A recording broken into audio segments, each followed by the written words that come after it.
Abyss 1 is the hardest content currently available in Watcher of Realms, and you may wonder how some players can put up such high scores. Well, in this video today, that's what I'm going to show you. I will be showing you a run that puts up over 100,000 blood on Abyss 1. It is pretty remarkable, and in this comp, I will be going out of my way to highlight one hero in particular, and that is Mordan. I know some people weren't that hot on Mordan when he came out, but as it stands now, he is one of the absolute best Abyss 1 units in the game, and he is nearly essential to have the highest scores possible and have a chance to break 100k. Obviously, you do not need 100k, 60k is the max, but it is a really cool accomplishment, and this is a great showcase of some of the best heroes in the game and some amazing gear. So this is a run I put together with Behemoth on the test server, and you can see I've already pre-recorded it, so I'm going to show you all the footage and explain it as we go. A run like this took a lot of concentration. If you appreciate this stuff, please do subscribe to the channel. It means a lot. It will go a long way, and we're heading towards 50,000 subs, so that would be just so very cool. Fastidious.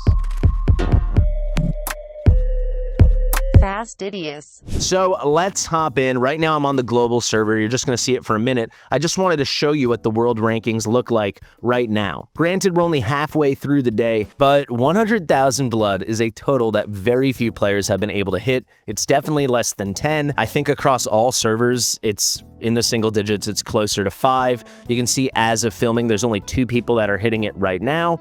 To be fair, not everyone is min-maxing every single day, and I'm filming this only halfway through the day, but there's one person on Forerunner. I don't know about the Asian server, potentially it's 1 or 2, and on global it's about 5 or so. It is a huge accomplishment, and this is a really nice piece of content to demonstrate the true potential of certain gear and certain heroes in Watcher of Realms. So if we look at the top 10 currently, in these top 10, it's kind of hard to tell sometimes because some people have Mordan with his skin and some people do not.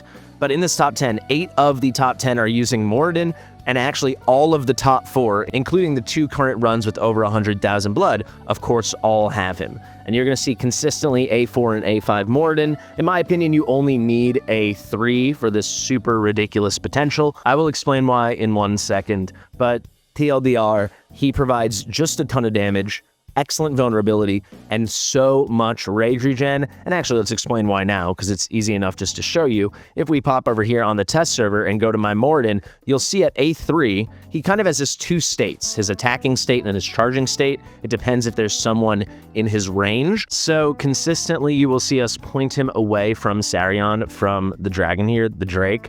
And by doing that, by moving him and pointing him away, he has no one in his range, and he goes from a damage-dealing state to a charging state, and he can give a lot of rage. When you get him A3, if I move myself out of the way, he is constantly giving rage just at a lighter clip, even when he is not in that charging state, and this just gives you a bunch of extra opportunities to ult and deal so much ridiculous damage. Outside of that, we'll just stay on the test server now, and by the way, guys, we are here on the Fastidious test server. It is a extremely meta comp, because of course it is. It takes a ton to break 100k. It truly does, but hopefully this might teach you some things. Maybe it will impress you and entertain you to watch, and most importantly, perhaps it inspires you and you go fiddle around with your own team and see if you can boost your score a little bit. So we're bringing an Esotericist team and a Nightmare team. The Esotericist team has officially entirely passed the Infernal squad when it comes to magic DPS as the meta. Yes, Infernal can still absolutely get you 60k, but Esotericist is going to be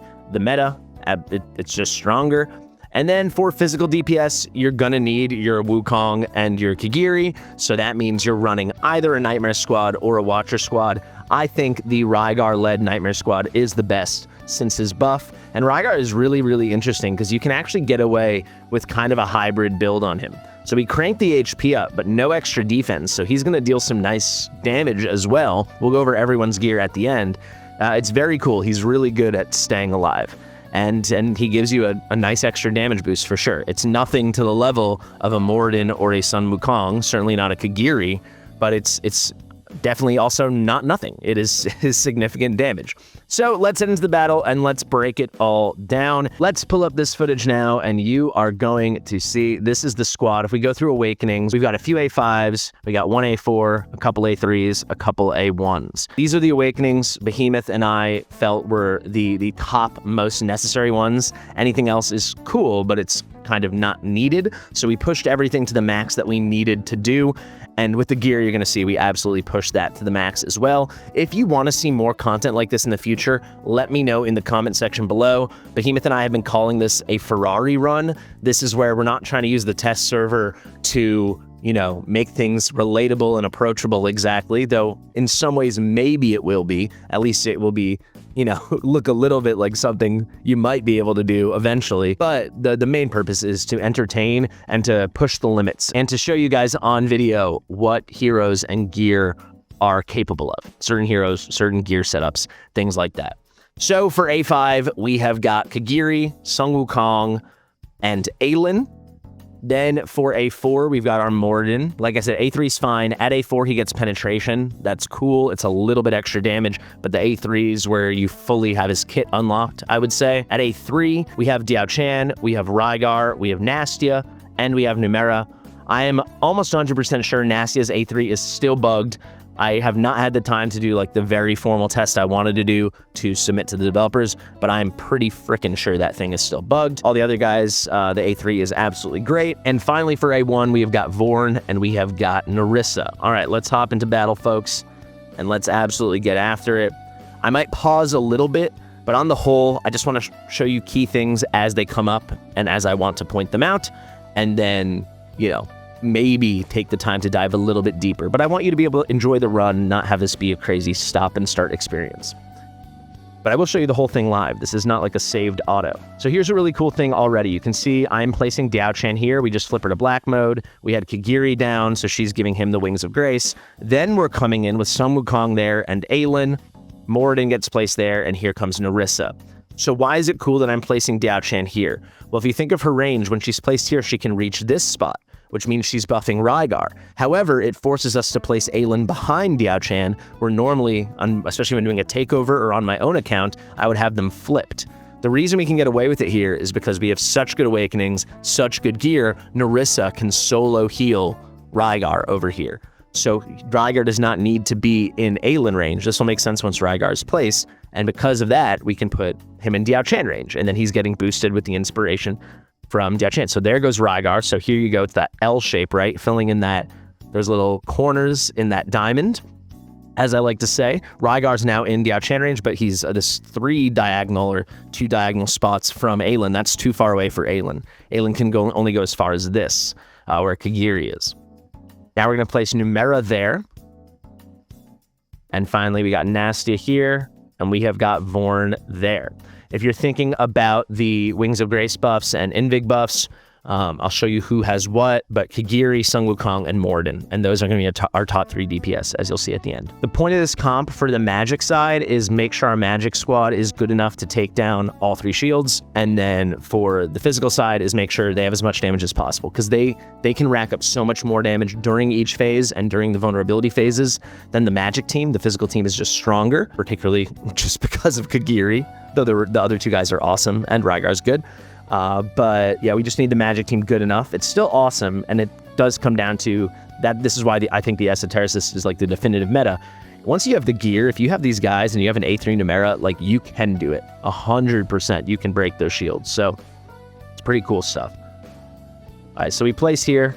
We're timing this out. We're waiting for this first Drake's Bellow to come. That's when we're timing in a Nerissa. That's for a Soulbound Arcana boost. Nothing more than that. She can't deal any damage from her true damage or her poisons, which I don't get why she can't deal the true damage, but it is what it is. Maybe it's in the tooltips that I never noticed it. But we do want to time out that Kagiri. So he gets that counter.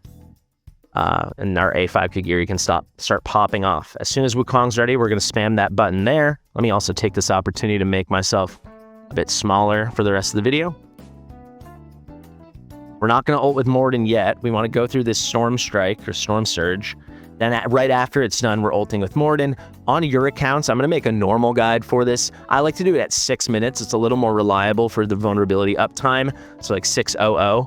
But with how quickly we're going to break through the shield and stuff, 603 is fine. And it lets us be a little bit more aggressive. The reason it can be nice to delay is keeping the uptime on the vulnerabilities he places from his exclusive artifact. Here comes the next Drake's Bellow. And now right at the start of the next one, there we go, right before the Worm's Wrath, we're going to ult with Rygar. His ult lasts 30 seconds. It's very long. It also boosts his HP, so he gets a lot tankier. Go with another Numera there, doesn't really matter. And now here's a key timing. Here's the first giant orb, and then we get 4 smaller orbs. So when we see the 4 smaller orbs, that's when we're going to click in with Kagiri. So there's the 4 smaller orbs right there in the middle. You'll get used to seeing it. That's when you click in with Kagiri. Let's wait for that shield to drop, and then you go for Sun Wukong. So all of Sun Wukong's damage is going into the vulnerable state. We do Kagiri right before to make sure that shield goes down as fast as possible. Because if you don't know, the timings on this are completely strict. Like in a normal Guild Boss 1 fight, when shields happen and stuff depends on how quickly you're killing previous shields. Here, it's just one amount of time. That is shield and vulnerability phase if you kill the shield, and the next phase always starts at the same time. So the faster you kill the shield, the longer vulnerability you get. You got to feel it out and figure out the best DPS, but for this, I find it most helpful to just eliminate it immediately with Kagiri. Then he has all his boosts, and then Sun Wukong can fully unload as soon as possible and get his boost post-ult all in the vulnerability state. So here we're going to wait for like 522 or so, 522 and a half. We get a little extra Kagiri there. You would not be getting that extra Kagiri and the extra Sun Wukong that's about to come in this little window before it switches to magic if you didn't have A3 Mordan, but he's giving a little rage boost. You can see the Mordan ult there. It's still going. Really, really good. We got a little extra from Sun Wukong, and right when it hits 522 and you see the text coming up, as soon as you see the dragon is now going to be promoted, that means the phase has already switched. So now we need magic damage. We ult with Numera, and now Mordan's ready to move. I like to put him in this spot right here and make sure you point him away. So whether you point him to the side, whether you point him down, just he can't have anyone in his range. So he can't have the dragon in his range. And he's giving the really big rage boost to everyone within 2 tiles, where obviously Numera's there. That's pretty huge because we're going to get 3 ults off with her very comfortably, I should say, as well. And that's a lot of extra damage we're able to get in the magic phase, and it's only possible with Mordan.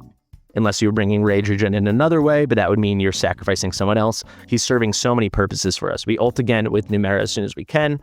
You saw we hit that Aelin ult as well. Ulting with Sun Wukong for honestly no good reason. It's just the singular ticks of damage. Rygar, we ult there right before the Meteoric Deluge because we want to increase that HP. And then right before it's actually going to hit, we're going to ult with Kagiri. That's so Kagiri doesn't die and he gets the parry.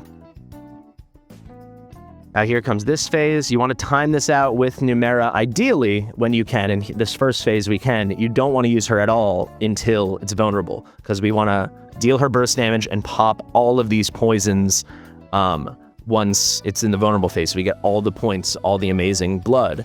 However, typically at least wait until there's like 20% on this countdown left. So this thing's somewhere around here. It will help you make sure you have enough poison stacks, and it will make sure you're not like wasting too much Numera damage. But we did it after there. Huge amount of damage now. Now we're going to wait for, I believe it's 414. It's about 414 and a half maybe. We're going to move Mordan back now. This is something you can get away with if you have him A3. You can't do it otherwise. Otherwise, you have to wait a lot longer because you're not going to be able to get a second ult off. Here we will be able to get one. So he puts up his vulnerabilities now. Very good. Coming up on 414. And as soon as we go, we're going to click on. Trying to get a Numera there. I realized I couldn't, so I go Sun Wukong Kagiri. If you get Kagiri, right when that text comes up, you go Sun Wukong Kagiri. Kagiri will get a quick parry right away. Obviously, will be an Ember Strike within the first 3 seconds. So that's the perfect timing for that. We're heading into phase 3. So here is phase 3. And you can see the damage is already enormous. 4 minutes left, and we're just hitting 40k. We're going to ult there with Aelin.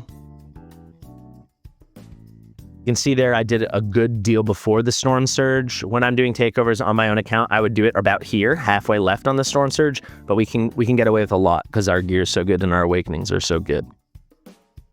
Right, so right after this Storm Surge, I go with Numera there to do it. Now immediately with Kagiri and Wukong. If you're struggling with damage, if your gear's not at this level, you should just save Kagiri for the shield already. But because we have the A3 Mordan, so the ult's going to come back so fast, and because we know we have such good damage for the shield, we go with Kagiri. We always go with Wukong, And then you'll see when he's getting ready to go to the Worms Draft, I'm going to ult with Rygar. Now Mordan's already ready for another ult. This is only possible in such a smooth, easy way because of his A3 that it comes back around so fast. So when it's about halfway down the Worms Draft, we're going to ult with Mordan. That's to perfectly line up the vulnerability phase with the shield, and then the dragon vulnerability phase. That's lining up the 2 vulnerability buffs Mordan puts out from the exclusive with everything else, and to make sure he's getting the great ult damage. So there are 4 orbs you saw. Don't need them there. We jumped the gun with that extra Kagiri ult, but you can see how close he is to being ready. And believe it or not, with Mordan ulting, we can sit off of Kagiri and Wukong here. So Wukong we'll use as soon as we are at the end of the shield here. And Kagiri we can go right after. You want to time it out with those strikes. It can be a little tricky to make sure you trigger the Ember, but you'll feel it out. And now already we're coming up on the 60k, just past 55k. I think it's about 306 when I'm going to hit Numera now. Waiting for that text. I don't know why I'm being so particular. It's 306. There we go. I guess it's kind of 305 and a half. I feel much more relaxed watching the filming of this than when I'm doing it. So we're already switched over. We can put Mordan back now. Remember, put him in the corner. He's not in Aelin range, but he's still comfortably in Narissa range, and he's fine. Great thing is he's giving the rage as soon as possible to Numera.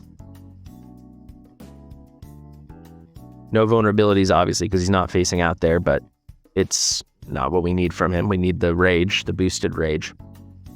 Towards the end of the Drake spell, we're going with Aelin. If you're struggling, you're going to have to do it a little later. You're probably going to have to do it maybe towards halfway through the Seismic Slam. Again, it comes down to your gear. We go with Numera as soon as we can once again. And look how huge this damage is. Kagiri, with over 2.5 minutes left, is almost at 200 million already. And has been there since the start of this phase. So right after that, heading into the Meteoric Deluge, we are going with Rygar, and then towards the end of the Meteoric Deluge, we're going with Kagiri for the parry. You'll see Rygar takes a ton of damage there, but we do make it through. Getting with Numera now. Boom, right at the start of the shield. If we had a tighter situation gear-eyes, we would absolutely be waiting for that explosion, but you can see we still comfortably make it, and the reason we do it that early is because now we can get hopefully another Numera ult back around. And we are going to get it, right? This next one's going to come at 155. So we're going to get another Numera ult because I jumped it early. I'd say most accounts wouldn't be able to do this, obviously, but also most accounts can't get 100k blood. We're trying to check all the stacks now. I'm trying to make sure. Let's go with Numera, explode everything. Now I'm waiting for the next transition. Coming in at 155, 156. I guess technically it starts at 156. I do it at 155 to get the perfect Kagiri timing. So I go Sun Wukong to Kagiri. Here we go again. Now we're in the next physical phase. It's phase 5. Third physical shield's going to be coming up. Towards the end there, we're already going to go with Aelin. We don't worry too much even still about the Storm Surge. It's crazy how good this Narissa is, guys. It really is. It's like a whole nother level. Used a lot of Narissa. My test server Narissa is definitely another level. We go there right away with Sun Wukong. We are going to sit on our Kagiri and wait for that perfect timing. This is an interesting timing, though. So a lot of times with Kagiri, I'm doing it right when those 4 balls come down, the 4 orbs, as I was calling them. However, that some of that damage, especially that first strike forward and not the counter strike back, it's going to go as damage and not into the shield. We need all of this going into the shield here. So you're going to see, we're going to time out our, as soon as we see this first orb coming down, the big one, we're going to go with Mordan. And then we're going to see the 4, we're going to wait, and there's going to be like a puff of smoke, like right there. That's when I'm going to go with Kagiri. And this should make it so he does get the trigger easily within the Ember Strike range. Actually missed it there, unfortunately. But he's going to put the damage into the shields. So you can see I actually I didn't even realize I left some damage on the table. This was very high stress when I realized it was going to be 100k. We do take that shield down, kaboom.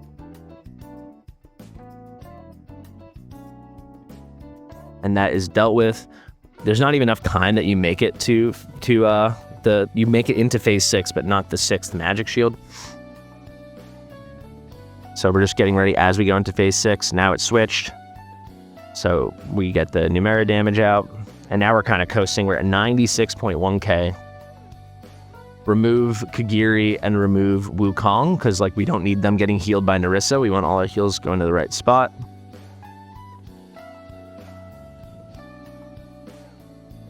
There's going to be no more physical.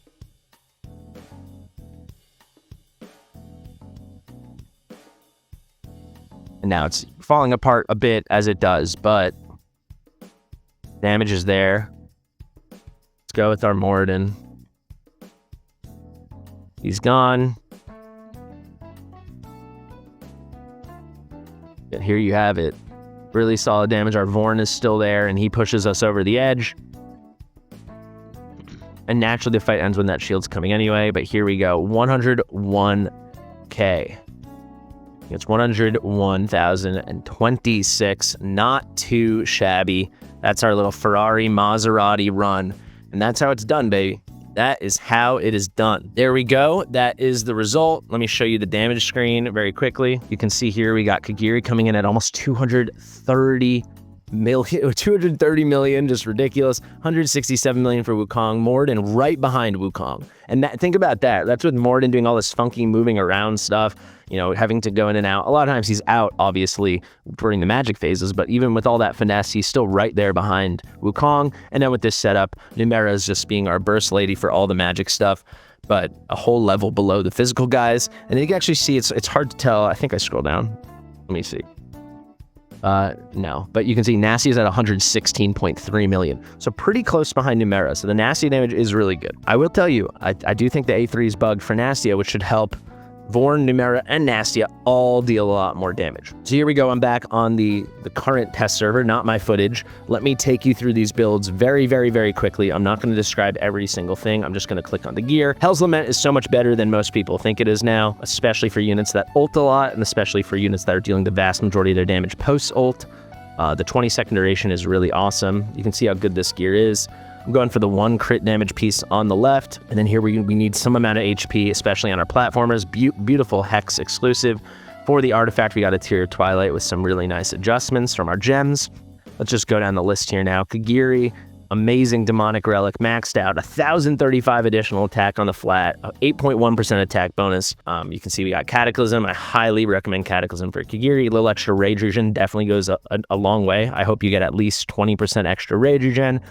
Assuming a maxed out, you know, the basic trial part of the Pantheon. Perfect little quad here. Great little quad here. No real additional HP necessary, especially once the healing's so good on these fighters, you'll be okay. Numera is the only one you might hunt for a bit. Let's continue on now. We have got our Wukong here. Again, really, really nice. Almost the same kind of bonuses that we got for Kagiri. Great on the Golden Cudgel exclusive. I did go Soulbound Arcana here because I have some really nice Soulbound Arcana pieces. Cataclysm would be your other top option. 3 amazing quads, you know, 4 amazing substats on each. And I will say with my fighters, because they have such high base attack, I'm still going triple attack bonus. I should have noted that with Kagiri as well, right? You really just want to crank that to the moon because it scales incredibly well, even if this is a low defense fight. So that's our Wukong. Let's go here. Beautiful quad. And then here we've got another excellent quad. Let's keep on going. I think we got Vorn up next. Vorn and Soulbound Arcana, super, super fine. I'd say equally as good in Infernal Roar. On the vast majority of counts, I'm going to run him in Infernal Roar because there aren't many Infernal Roar heroes in this comp. It's just Vorn, so you can just put your absolute goated best Infernal Roar on him. If you had an Ingrid comp instead of a Rygar comp, then you'd put Infernal Roar on Ingrid as well. And of course, if you run Rygar, as I am doing here in a DPS build that you just throw a bunch of HP on as well, then for the damage, Infernal Roar is very good for him. Basically, anyone that does damage that is basic attack style damage, and especially if their damage is consistently dealing true damage or penetrating a lot of defense, not because there's a decreased defense debuff, but because their kit ignores defense, then they're a really good candidate for Infernal Roar. So in that case, we use Rygar in Infernal Roar as well, if you're going for that hybrid thing. Because it's a test server and all the gear is awesome, we got him in some nice Soulbound Arcana, really good variant there. Not the best rolls, but still a quad. And then here, big HP roll because it's big, and Vorn has very high base HP. We can get away with that stuff. Really nice looking quad there, really good attack bonus.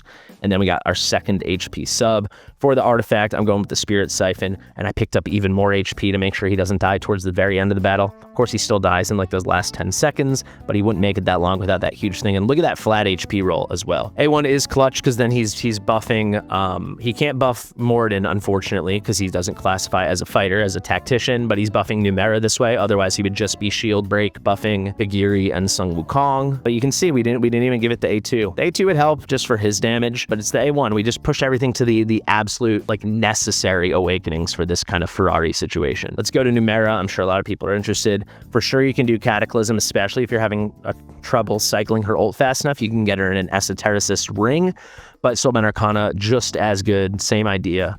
Beautiful stuff. Look at these flat attack rolls. Really, really good. Like I told you when we were going over Wukong and Kagiri, they have higher HP than Numera. Numera, it's a little tighter here, so you probably need to get 1 HP sub, and we got it there, 24%.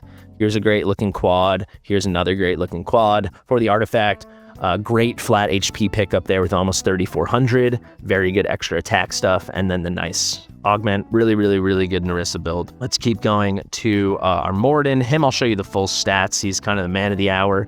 He naturally has such high base stats. I mean, look at that HP. It's crazy. Without even trying, we broke 40k.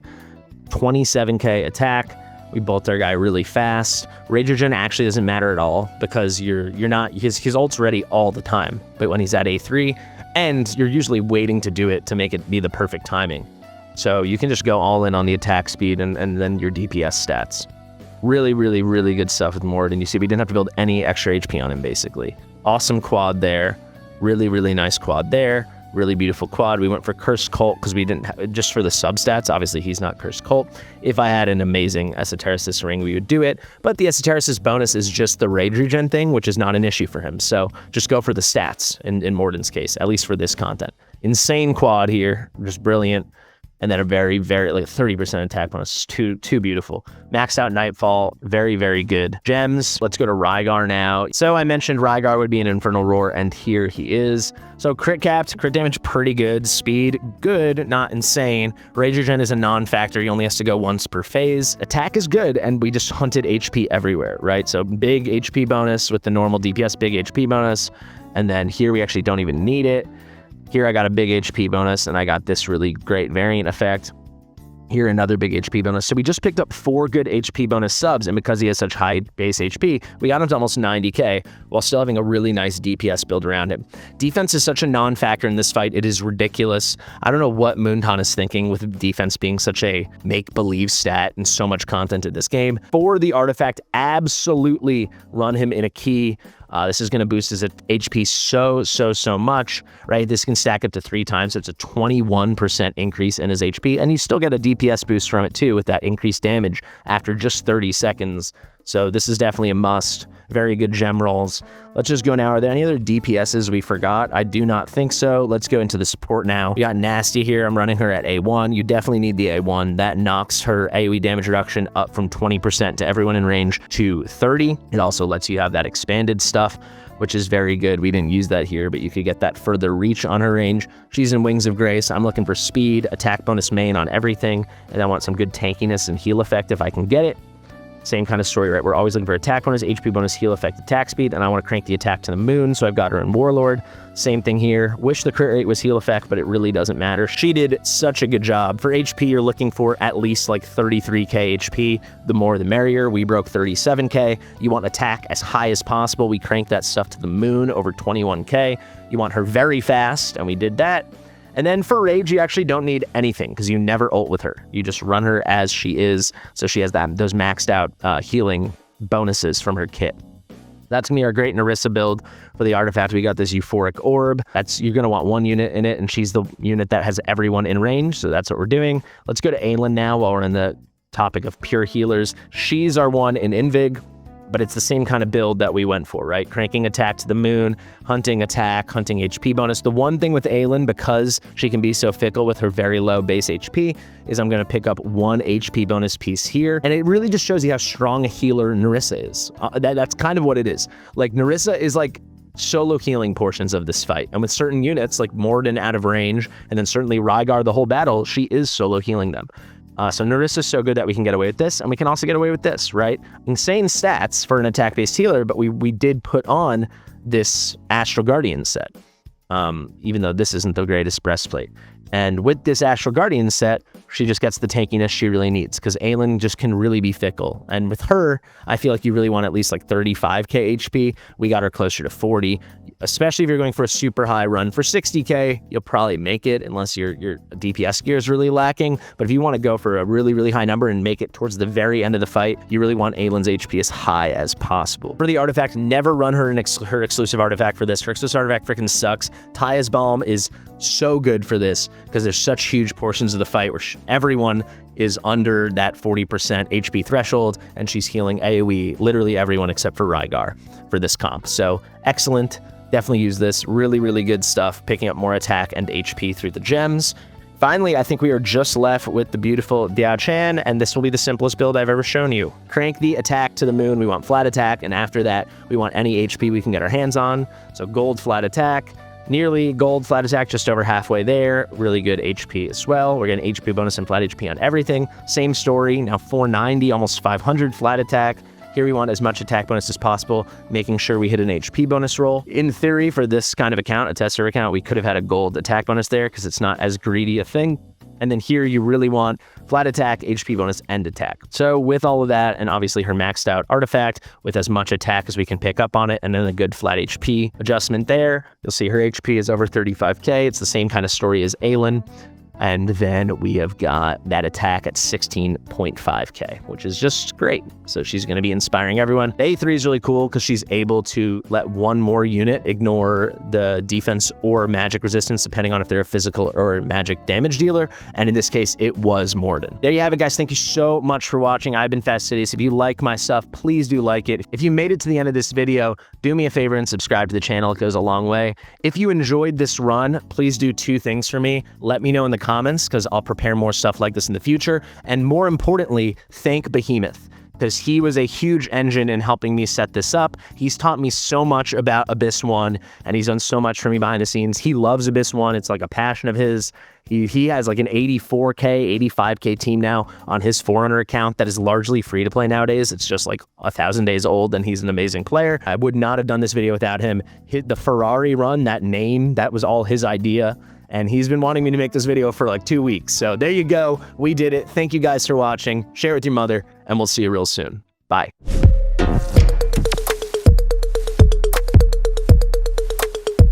Fastidious.